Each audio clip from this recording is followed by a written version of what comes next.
राधे राधे भक्तों, जब आप पूजा करते हो तो आपको उबासी आती है, आंखों से आंसू आते हैं, शरीर गिरने लगता है और कभी कभी तो इस अवस्था में आपको बहुत ही अच्छा महसूस होने लगता है। जब आपके साथ ये चीजें घटित होने लगती हैं तो फिर आपने देखा होगा, आपका फिर और भी पूजा करने का मन करता है, भगवान के प्रति और भी सेवा भाव करने का मन करने लगता है। तो आपने कभी सोचा है कि पूजा करते वक्त ये जो उबासी आती है, आंखों में आंसू आते हैं, उसका आखिर कारण क्या है? क्या कोई नकारात्मक शक्ति का प्रभाव आपके ऊपर होता है जिसके कारण आपकी आंखों में आंसू आते हैं, या फिर आपको उबासी आती है? कई लोग ये सोचकर पूजा पाठ छोड़ देते हैं कि उनको किसी ने बताया है कि जब पूजा में उबासी आती है तो कोई नकारात्मक शक्ति का प्रभाव उनके ऊपर होता है, जिसकी वजह से जो पूजा का फल उनको मिल रहा था वो पूजा का फल भी उनको प्राप्त नहीं हो पाता। तो इसके लिए आज हम आपको बताने जा रहे हैं कि पूजा करते समय जो आपको उबासी आती है आंखों में, जो आपको आंसू आते हैं, वो आखिर क्यों आते हैं, उसका कारण क्या होता है। वीडियो को पूरा देखना ताकि एक एक चीज आपको गहराई से समझ आए। तो मित्रों, आपको ये पहली बात बता दें, ध्यान से सुनिएगा कि ये जो आपकी पूजा में आंखों में आंसू आना, ये कोई भी नकारात्मक प्रभाव नहीं होता है। किसी भी प्रकार से ये कोई नकारात्मक शक्ति या कोई प्रेत बाधा, कोई भूत नहीं होता। आपके शरीर में तो उबासी आने का सबसे बड़ीदा कारण ये होता है कि आपको अपने भगवान के प्रति आप में आत्मसमर्पण है, भाव है, श्रद्धा है। जब भगवान से, अपने इष्ट देव से, जब आप उनकी कोई मूर्ति या तस्वीर जब आपके सामने होती है और जब एक रिश्ता जब बना लेते हैं उस देवता से, एक पिता का, एक माता का जैसा रिश्ता आप बना लेते हैं, उस देवता से एक भाई का रिश्ता उस देवता से बना लेते हैं, तो जब आप जब बना लेते हैं उन भगवान से, तो उन भगवान की जो मूर्ति है, जो तस्वीर है, सजीव हो जाती है आपके मन में। तो वो जब सजीव जो जाती है तो आपके मन के जो भाव होते हैं उससे आपको उबासी आती है, आंखों में आंसू आते हैं।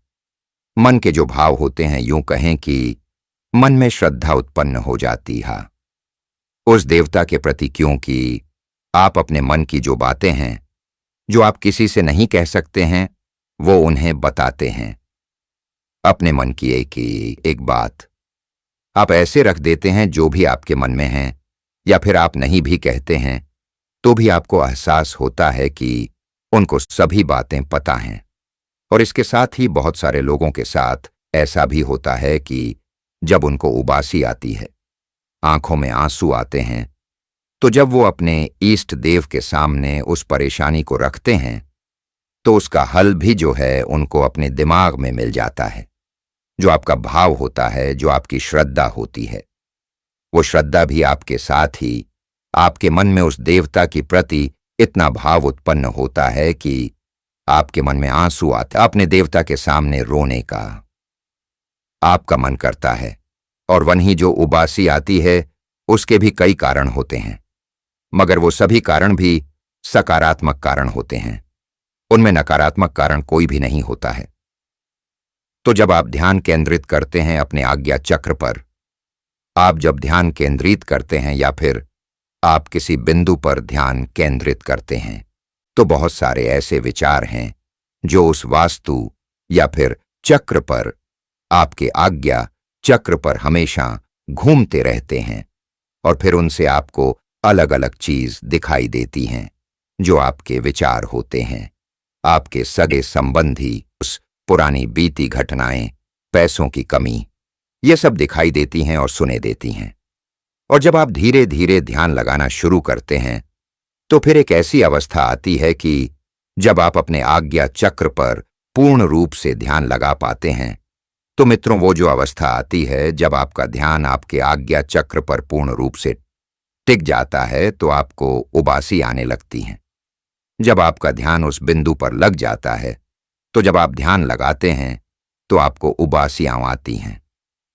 अब बात करने दूसरे कारण की, तो दूसरा कारण होता है आपके ईस्ट, आपके भगवान के प्रति ध्यान, आपका आपका प्रेम, आपका समर्पण, आपका भाव, या फिर एक रिश्ता जो आप बना लेते हैं तो उससे आपको पूजा करते समय उबासियां आती हैं, आपके आंखों में आंसू आते हैं। आपने देखा होगा जिन लोगों के ऊपर माता की सवारी आती है, देवता की सवारी आती है, तो आप देखना सवारी आने से पहले उन्हें बड़े उबासियां आती हैं और उनकी आंखों में आंसू आते हैं। तो ये ऐसा आखिर क्यों होता है, तो आपको बता दें कि क्योंकि ये जो हमारा मूलाधार चक्र है, जो भी शक्ति हमारे शरीर में प्रवेश करती है, सकारात्मक शक्ति हमारे शरीर में प्रवेश करती है, उन शक्तियों की तरंगें हमारे शरीर में प्रवेश करती हैं। तो सबसे पहले जो मूलाधार चक्र है उसको एक्टिव करते हैं, उसको जागृत करते हैं पूर्ण रूप से। और जो मूलाधार चक्र है वो इस तरीके का कार्य करता है, जैसे कि आपने देखा होगा कि जैसे कोई मोटर घूमती है, किसी चुंबक के बीच में मोटर घूमती है, उसी प्रकार से जब आपके मूलाधार चक्र पर सकारात्मक तरंगें जब पड़े आती हैं, जब वो जागृत होती हैं, तो वो मूलाधार चक्र जो है वो जागृत हो जाता है, जिसके कारण आपको उबासी आई हैं। जब भगवान की मूलाधार तरंगें जब जागृत होती हैं, आप देखना कई लोग जब भजन सुनते हैं तो उनको उबासियां आने लगती हैं, मंत्र जाप करते हैं तो उन्हें उबासियां आती हैं, मंत्र जाप करते समय उनको उबासियां आती हैं। जब वो स्थान सकारात्मक ऊर्जा का प्रतीक है, यानी जब आपने उस स्थान पर पूजा की है, पूजा जब आप करते हैं तो आपने जिन जिन मंत्रों का जाप किया है, तो उन जो मंत्रों की ऊर्जा वहां जागृत होती है, तो उस स्थान पर आप जब जाते हैं तो भी आपको उबासियां आती हैं।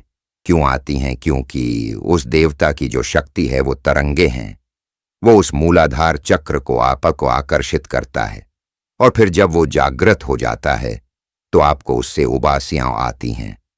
तो जब देवता की जब सवारी आने वाली होती है, क्यों कि कोई भी शक्ति जब आती है तो वो मूलाधार चक्र पर ही स्थिर होती है, जिसके कारण जो पूजा करता है उस व्यक्ति को उबासियां एते ही आती हैं। तो मित्रों, ये थी उबासी के बारे में जानकारी की उबासियां क्यों आती हैं।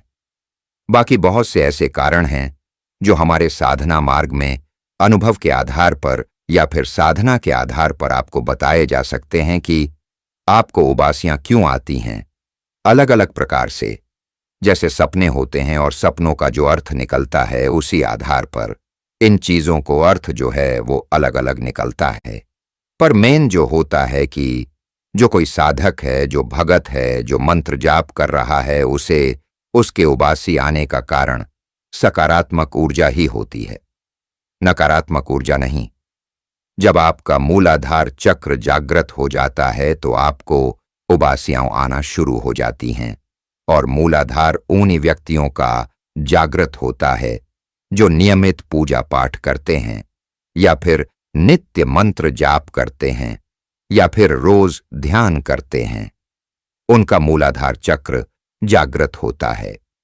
तो मित्रों, आशा करते हैं कि आपको ये समझ आया होगा कि आपको पूजा करते समय उबासी क्यों आती है, पूजा करते समय आंखों में आंसू क्यों आते हैं।